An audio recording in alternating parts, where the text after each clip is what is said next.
Variation in G with depth, यानी कि जी जो है उसकी वैल्यू डेप्थ के साथ किस तरीके से चेंज होती है। जी की जो वैल्यू है वो डेप्थ के साथ कैसे चेंज हो रही है। फॉर एग्जाम्पल हमने कहा ये हमारे पास अर्थ है, ठीक है, और अर्थ में इसका सारा मास सेंटर पर आ गया, कैपिटल एम, ये हो गई आपकी रेडियस आर,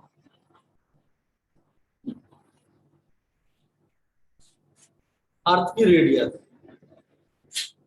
अब इससे पहले वाले डेरिवेशन में हम अर्थ की सरफेस से ऊपर की तरफ लेके जा रहे थे, लेकिन इसमें हम जो अर्थ की सरफेस है उससे नीचे लेके जाएंगे।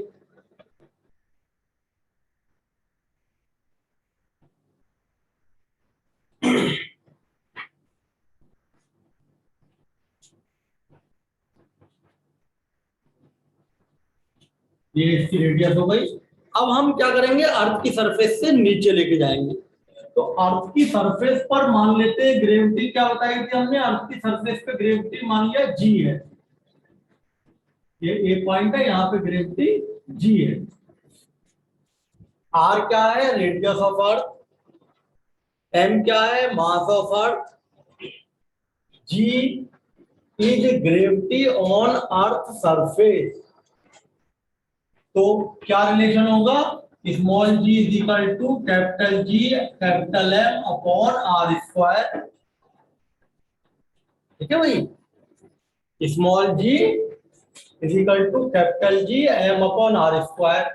मास को यहां चेंज करना पड़ेगा। क्यों चेंज करना पड़ेगा, क्योंकि जब आप इसी मास पार्टिकल को अंदर लेके जाएंगे, मान लिया इसको हम यहां ले आए, कितनी डेप्थ नीचे ले गए हम, डी डेप्थ नीचे ले गए। तो अब इसको पूरी अर्थ नहीं, पूरी अर्थ अट्रैक्ट नहीं करेगी। इसको अगर हम कंपैरेटिवली स्टडी करके देखें, डायग्राम को बनाए कंपैरेटिव स्टडी करके, तो वो डायग्राम तुम्हारा ऐसा बनेगा। देखो दो बनाने पड़ेंगे फिर मुझे, ये हमने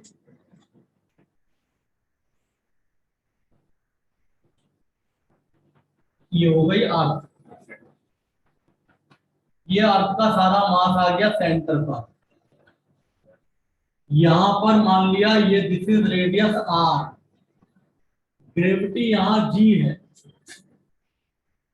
तो जी की वैल्यू क्या हो गई, कैपिटल जी पूरी, क्योंकि जिस समय पार्टिकल यहां पर होगा उस टाइम पूरी अर्थ उसको अट्रैक्ट करेगी, अपनी तरफ खींचेगी। इसलिए हम मास कौन सा लेंगे, पूरी अर्थ का मास लेंगे, G capital M upon R square. लेकिन होगा क्या कि जब हम इस पार्टिकल को अंदर ले जाएंगे, मान लिया हम कितनी डेप्थ में ले गए डी, तो अब इसको पूरी अर्थ नहीं अट्रैक्ट करेगी, अब इसको केवल इतना पार्ट अर्थ का अट्रैक्ट करेगा, यानी ये वाला पार्ट। अब हम ये दिखा पाएंगे कि अर्थ पूरी अट्रैक्ट करके ये वाला पार्ट जब हम इसको अंदर ले गए। दो डायग्राम की जरूरत नहीं है आपको, हम समझाने के लिए बना रहे हैं। ये कितनी डिस्टेंस बच रही, आर माइनस डी बची। जब हम इसको पार्टिकल को डी डेप्थ अंदर की तरफ ले जाए तो पूरी अर्थ इसको अट्रैक्ट नहीं कर रही, बल्कि केवल अर्थ का वो पार्ट अट्रैक्ट कर रहा है जिसकी रेडियस r-d है।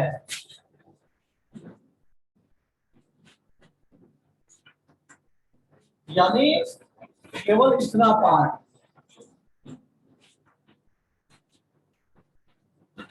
इतना पार्ट अर्थ का अट्रैक्ट कर रहा है। तो अब मास बदल जाएगा, m की जगह m डैश हो जाएगा। तो पहले जब ये सरफेस के ऊपर रखी थी g, तो ग्रेविटी g थी, तो g की वैल्यू क्या हो गई, स्मॉल g की वैल्यू हो गई कैपिटल G। अब यहां पर देखो, जब ये अर्थ के ऊपर बिल्कुल सरफेस पे रखी है तो पूरी अर्थ इसे अपनी तरफ खींचेगी। जब ये ऊपर रखी है सरफेस पे तो क्या होगा, पूरी की पूरी अर्थ इसको अपनी तरफ अट्रैक्ट करेगी। इसलिए हम मास किसका लेंगे, पूरी अर्थ का, कैपिटल M, और पूरी अर्थ की रेडियस लेनी पड़ेगी, ये यहां से यहां तक।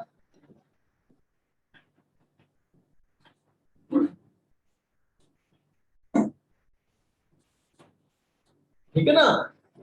अब पूरी अर्थ का मास क्या है, वॉल्यूम इंटू डेंसिटी। मास क्या निकालते हैं आप, वॉल्यूम इंटू डेंसिटी, यानी कि वॉल्यूम हो गया V, डेंसिटी हो गई रो। अब वॉल्यूम स्फीयर का पता है आपको, स्फेरिकल सरफेस है 4/3 पाई, और रेडियस कौन सी आएगी, बड़े वाले की, बड़े वाले स्फीयर की radius capital R³ into density upon r²। r से r कैंसिल हो गया, r² से r², केवल बच गया 4/3 पाई बच गया, g बच गया, रो बच गया, r बच गया। इक्वेशन 1। अब देखो इस इक्वेशन में मास खत्म हो गया। अब इस इक्वेशन में जो ग्रेविटी है वो मास पे डिपेंड नहीं कर रही। क्यों नहीं कर रही, क्योंकि जब हम पार्टिकल को अंदर लेके जाएंगे तो मान लिया यहां पर ग्रेविटी G डैश है, तो इस जगह पे केवल पूरी अर्थ इसको अट्रैक्ट करेगी क्या, जब इसे अंदर ले गए तो क्या पूरी अर्थ अट्रैक्ट करेगी, अब पूरी अर्थ अट्रैक्ट नहीं करेगी, बल्कि केवल इतना पार्ट अर्थ का अट्रैक्ट करेगा, केवल इतना पार्ट, ये वाला पार्ट अर्थ का अट्रैक्ट करेगा, जिसकी रेडियस r-d है। Eight depth G dash be the gravity at depth D from the earth surface. At depth only that part of earth attract whose radius is r-d। यानी कि इसी में G डैश की value क्या हो जाएगी, जहां पे r रखा है, भाई देखो 4/3 चेंज नहीं होगा, पाई जैसे पहले था वैसे अब आएगा, कैपिटल G पहले जैसा आएगा, डेंसिटी कभी चेंज नहीं होती, बस रेडियस की जगह r-d हो गया। ये आपकी सेकंड इक्वेशन है। तो हम इस समय हमारा टॉपिक क्या है कि हमने ये देखा व्हेन वी मूव अपवर्ड, जब हम ऊपर की तरफ जाते हैं तो ऊपर की तरफ जाने पर ग्रेविटी कम हो जाती है। अब हम देखेंगे कि नीचे की तरफ जाने पे ग्रेविटी पे क्या फर्क पड़ता है। तो पहले तो अर्थ की सरफेस पे देखी, तो अर्थ की सरफेस पर ये पूरी अर्थ का मास सेंटर पर एक्यूमुलेट है। अर्थ की सरफेस पे ग्रेविटी क्या हो गई, वही small G equal to capital G, पूरे मास, अर्थ का mass upon r²। Capital M पूरी अर्थ का मास है, क्योंकि जब पार्टिकल यहां होगा तो पूरी अर्थ इसको अपनी तरफ खींचेगी, इसलिए पूरी अर्थ का मास लिया है, पूरी अर्थ की रेडियस ली है। मास को तुमने लिख दिया वॉल्यूम इनटू डेंसिटी, और वॉल्यूम स्फेरिकल है 4/3 पाई आर क्यूब, लेकिन आर कौन सा आएगा, कैपिटल आर आएगा। आर क्यूब से आर स्क्वायर कैंसिल, किया मास का चक्कर खत्म हो गया। अब मान लिया हमने इस पार्टिकल को नीचे ले गए, डेप्थ पे ले गए, हम इस पार्टिकल को डेप्थ पे ले गए, कितनी डेप्थ पे ले गए, स्मॉल डी डेप्थ पे अंदर। तो जब हम स्मॉल डी डेप्थ पे अंदर की तरफ लेके गए हैं इसे, तो अब पूरी अर्थ इसको अट्रैक्ट नहीं करेगी, अब केवल वो पार्ट अट्रैक्ट करेगा जिसकी रेडियस r माइनस डी है। यानी अब g डैश की वैल्यू क्या आ जाएगा, r की जगह r माइनस डी आ जाएगा, केवल r माइनस डी। बताइए आ गया समझ में, क्यों भाई नहीं आया, क्योंकि देखो 4/3 कांस्टेंट, पाई कांस्टेंट, जी कांस्टेंट, डेंसिटी चेंज नहीं होती, जहां आर आ रहा था वहां आर माइनस डी ये वाली रेडियस आ जाएगी। अब हमने इन दोनों इक्वेशन को डिवाइड कर दिया, सेकंड इक्वेशन को फर्स्ट से डिवाइड कर दिया, तो ये हो गया जी डैश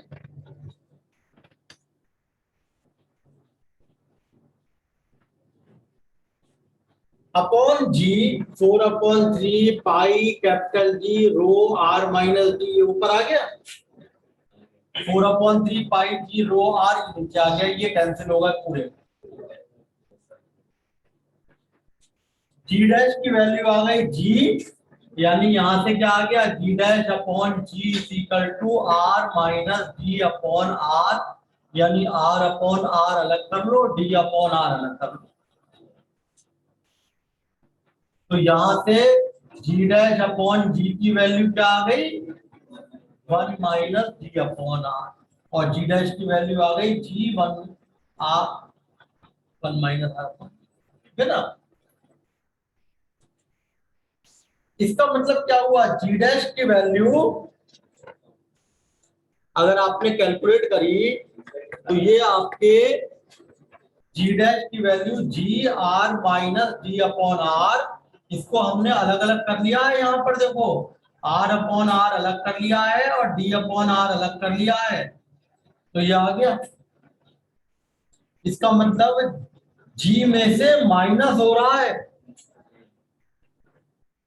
जी में से माइनस हो रहा है, यानी कि जी डैश की वैल्यू जी से कम होगी, यानी ऊपर से नीचे की तरफ जाने पर भी ग्रेविटी डिक्रीज हो रही है, नीचे जाने पर ग्रेविटी क्या हो रही है, डिक्रीज हो रही है। तो gravity decreases with depth, depth के साथ जब आप अर्थ की सरफेस से नीचे की तरफ जाओगे तो ग्रेविटी डिक्रीज होगी, ठीक है ना। अब हमने ये देखा इसमें कि कितने परसेंट ग्रेविटी डिक्रीज होगी, जरा ये देख कैलकुलेट करें।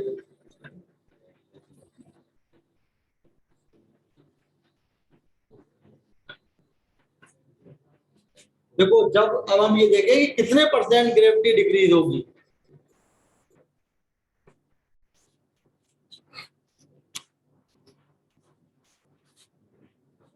नो बात नहीं,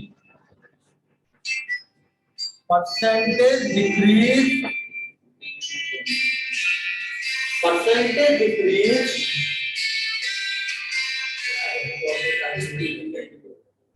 परसेंटेज डिक्रीज इन ग्रेविटी।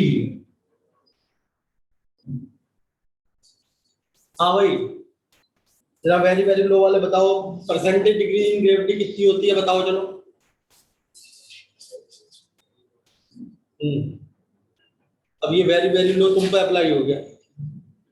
बताओ परसेंटेज डिक्रीज, जब तक पढ़ाई को मजाक में लोगे समझ में कुछ नहीं आएगा। बताओ परसेंटेज डिक्रीज इन ग्रेविटी क्या होती थी? हाँ, इंटू 100।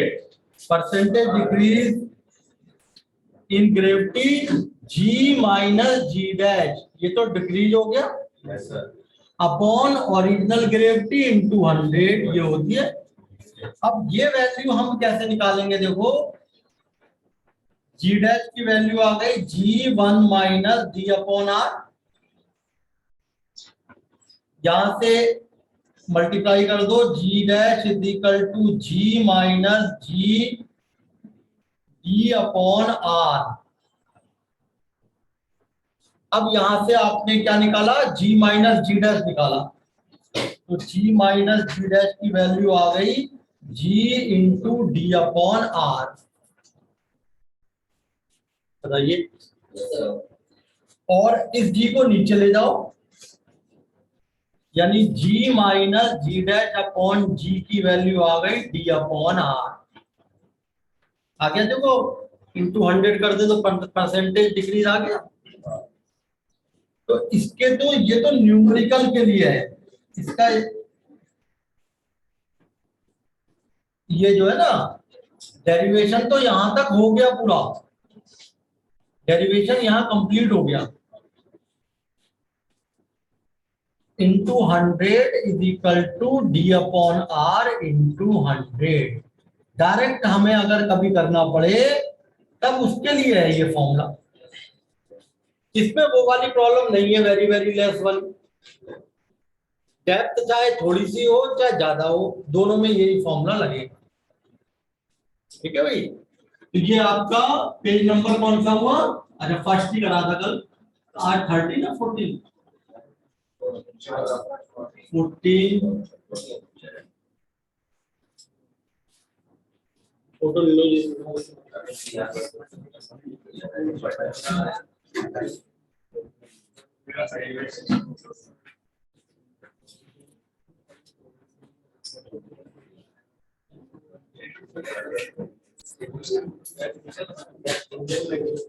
अब देखिए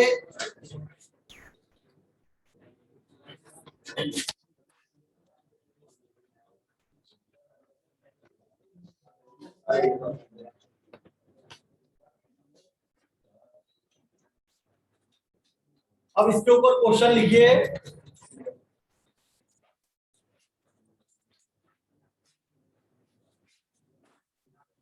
At what depth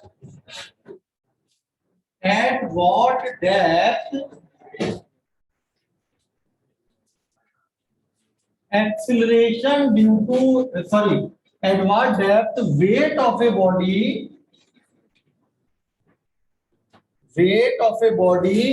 reduced by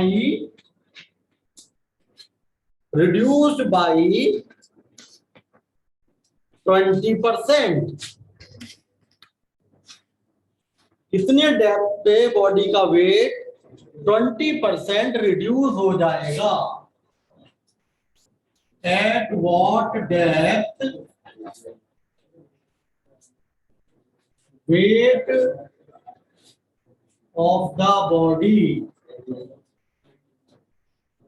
reduce by 20%।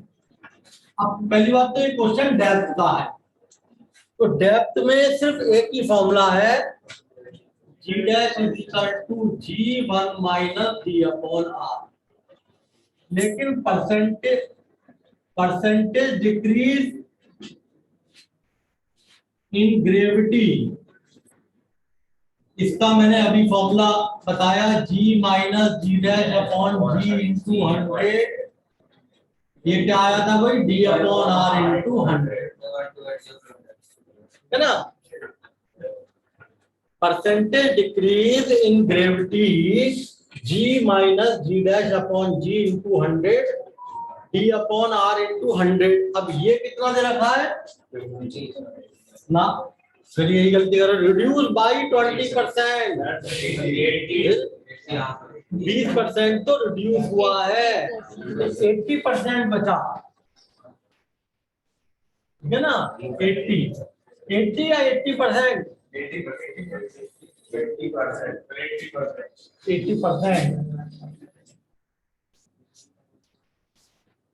80% नहीं आएगा, केवल 80 आएगा। 80% देखो, सोचो अगर 80% करोगे तो 80/100, तो 100 तो उधर जाकर फिर से मल्टीप्लाई हो रहा है। वैसे भी ये तो पूरा परसेंटेज में आता है ना, 100 से मल्टीप्लाई कर दी तुमने, तो ये गलती मत करना कि 80% लगा दो, 80 है ये डिजिट। अब यहां से p की वैल्यू आ गई 8r/10, यानी कि 4/5r, और रेडियस हो गई 6400 किलोमीटर अर्थ की। तो ये आप कैंसिल कर लीजिए।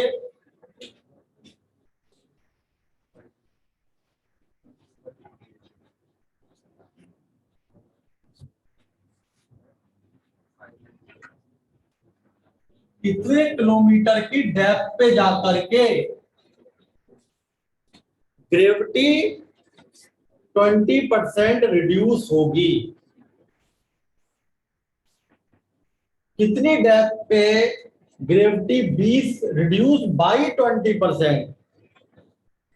रिड्यूस बाई 20% का मतलब रह कितनी गई? 20% तो रिड्यूस हुई, तो 80% रह गई। इसका मतलब जी डैश की वैल्यू क्या दी हुई है यहाँ पर? यहाँ पे जी डैश दे रखा है 80% ऑफ जी, ये गिवन है यहाँ पर।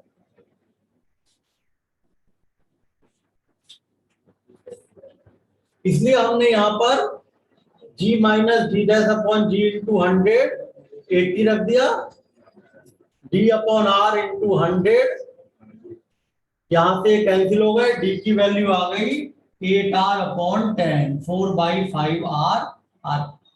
कितनी डेप्थ पे जाकर के ग्रेविटी 20% रिड्यूस होगी और 80% रह जाएगी, ठीक है? अब देखिए नेक्स्ट इसी टाइप में है,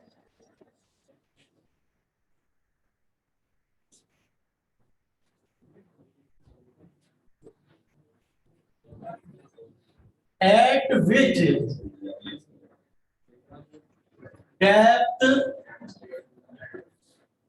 which depth, कितनी डेप्थ पर, अब जो यहां पर देखो ग्रेविटी जितने परसेंट कम होगी, क्वेश्चन में पूछा तो वेट था, लेकिन हमने अपना आंसर ग्रेविटी पे क्यों छोड़ा? क्योंकि जितने परसेंट ग्रेविटी कम होगी उतने परसेंट ही वेट कम होगा, ठीक है ना? तो weight decreases by 20% at this depth. इस डेप्थ पे जाकर के वेट 20% कम हो जाएगा, ठीक है भाई? क्योंकि ग्रेविटी का रिलेशन डेप्थ से होता है सीधा। अगर ग्रेविटी 20% कम हो रही है तो ग्रेविटी का रिलेशन वेट से होता है, वेट भी 20% कम हो जाएगा। अब एट विच डेप्थ वेट और gravity remain same as that of height. कितनी डेप्थ पे जाकर के वेट जो है वो ही होगा जो हाइट पे था। तो इसका मतलब क्या हुआ कि डेप्थ, हमें क्या पूछा है क्वेश्चन में कि वो हमें डेप्थ बतानी है जिस पर कि ग्रेविटी यानी कि जी की वैल्यू डेप्थ पे किसके बराबर हो जाए? जी की वैल्यू हाइट। ये मतलब कितनी डेप्थ पर जाएंगे तो वो ही वेट आएगा या वही ग्रेविटी आएगी जो हाइट पे आई थी। तो डेप्थ पे होती है G1 minus D upon R, और हाइट पे G1 minus 2h upon R, क्योंकि h की वैल्यू ज्यादा नहीं आएगी। As h will be comparatively less than radius of arc, इसलिए हमने ये फॉर्मूला लगाया। तो ये आपके पास क्या आ गया भाई, 1 minus D upon R is equal to 1 minus 2h upon R, D की वैल्यू 2r आ गई, 2h सॉरी।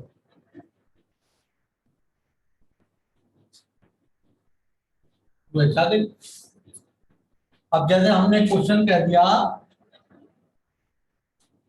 4 ऑप्शन देकर के उसने पूछ लिया कि if weight of a body becomes या reduce by 30% at depth of 20 meter, at what height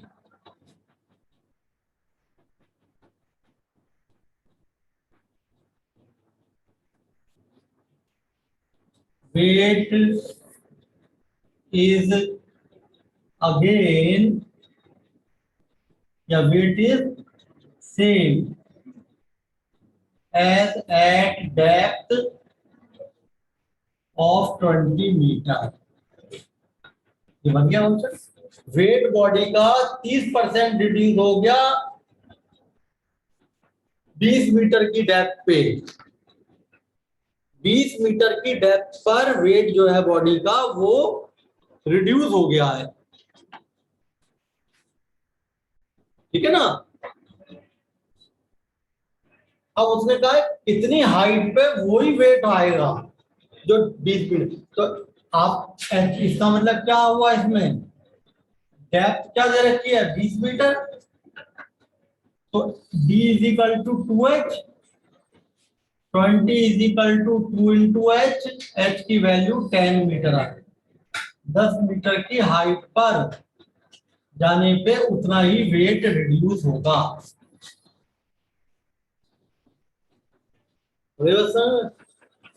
question में कहा है कि वेट जो है एक बॉडी का 30% रिड्यूस हो गया जब आप 20 मीटर डेप्थ पे गए।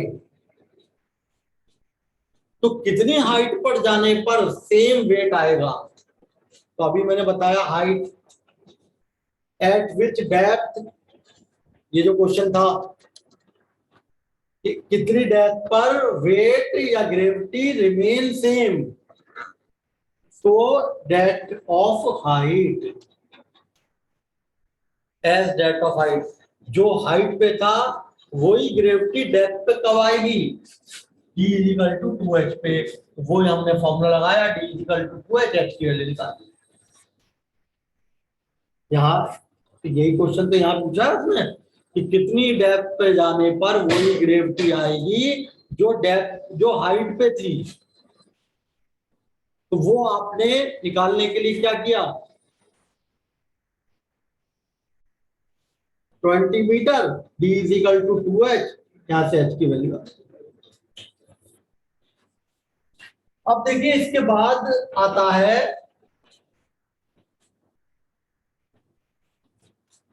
Gravity at the centre of earth. Earth के सेंटर पे क्या होगी, acceleration due to gravity at the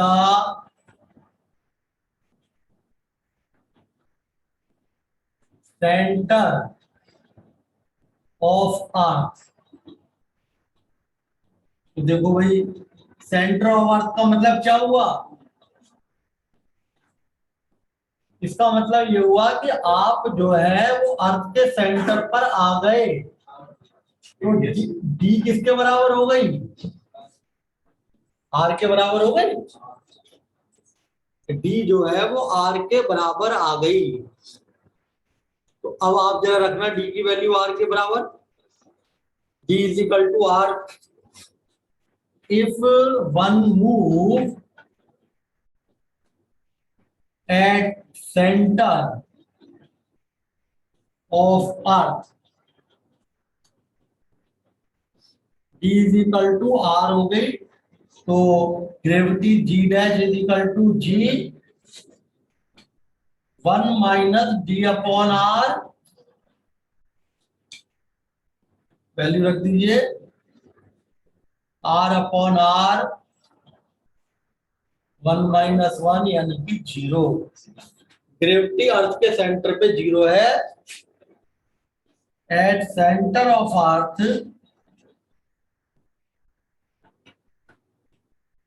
gravity is 0. So weight of the body is also 0 at center.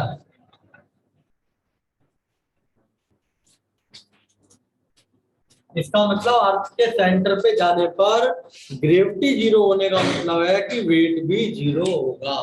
अगर कोई बॉडी अर्थ के सेंटर पे जा रही है तो सेंटर ऑफ अर्थ पर वेट कितना होगा? 0। सेंटर ऑफ द अर्थ है कहाँ भैया? ये तो देखो अर्थ का स्फेरिकल शेप दिखता ही कहाँ है?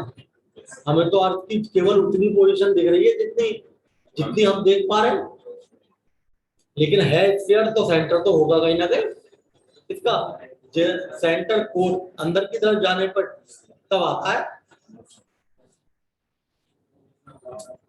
उस पर तो बहुत ज्यादा प्रेशर है, बहुत हाई टेम्परेचर है वहां। तो अब आपसे क्वेश्चन कहा हमने, ए पर्सन वेइंग 20 किलोग्राम, एक पर्सन जो है उसका वेट 20 किलोग्राम है।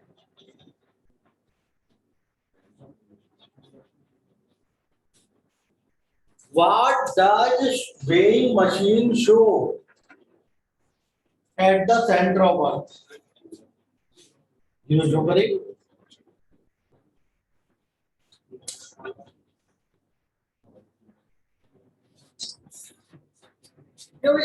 अर्थ के सेंटर पर एक आदमी का वेट भले ही 70 किलोग्राम है, तो अर्थ के सेंटर पे कितना शो करेगी वेइंग मशीन? 0, क्योंकि वेट तो सेंटर पे 0 होता है। ठीक है नहीं?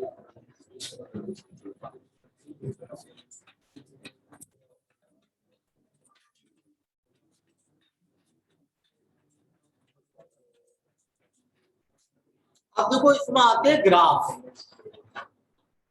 जी की वैल्यू ऊपर जाने पर कम होती है और जी की वैल्यू डेप्थ पे जाने पर भी कम होती है। दोनों कंडीशन में जी कम हो रहा है। हाइट के साथ भी जी कम हो रहा है और डेप्थ के साथ भी जी की वैल्यू कम हो रही है। अब है इसमें वेरिएशन ग्राफ, किस तरीके से कम हो रहा है, किस तरीके से ग्राफ आएगा। तो क्वेश्चन ऐसे पूछा जाएगा, draw variation in G with height and depth from surface of earth. Earth की सरफेस से जी में variation from the surface of earth, earth की सरफेस से। तो देखो और हाइट, हाइट के लिए G dash is equal to G1 minus 2h/r, height के साथ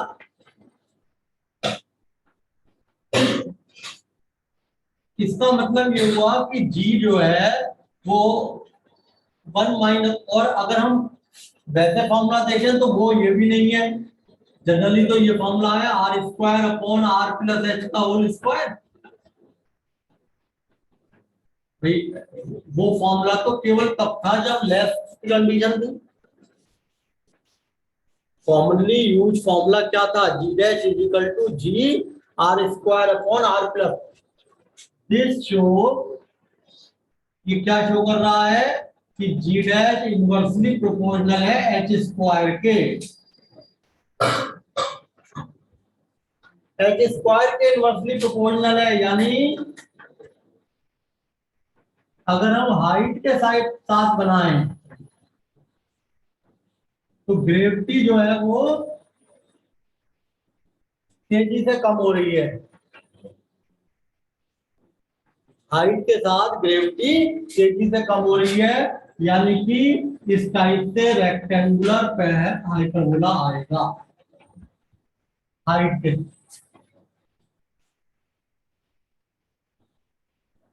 ये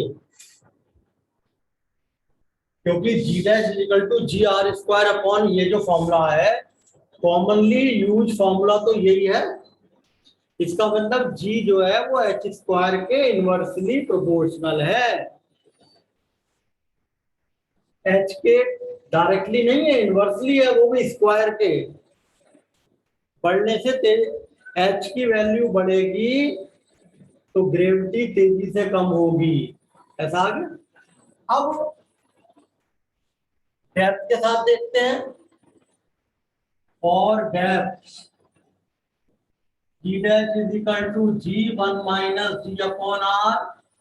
इसका मतलब G डैश जो है वो D के प्रोपोर्शनल तो है मगर माइनस में। इसका मतलब लाइन, स्ट्रेट लाइन ग्राफ आएगा, डायरेक्टली प्रोपोर्शनल के लिए स्ट्रेट लाइन आता है, लेकिन माइनस में। माइनस का मतलब हुआ, देखो ये डेप्थ हमने इधर दिखा दी है,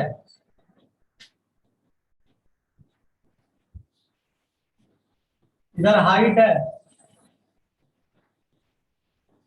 ये डेप्थ तो, और ये ग्रेविटी आ गई। तो डेप्थ के साथ कैसा बना, क्यों भाई, ठीक है ना। तो ग्रेविटी की वैल्यू डेप्थ के साथ डायरेक्टली प्रोपोर्शनल है, स्ट्रेट लाइन आएगा, लेकिन माइनस में। माइनस की स्ट्रेट लाइन का क्या मतलब है, यानी इस साइड से आएगी,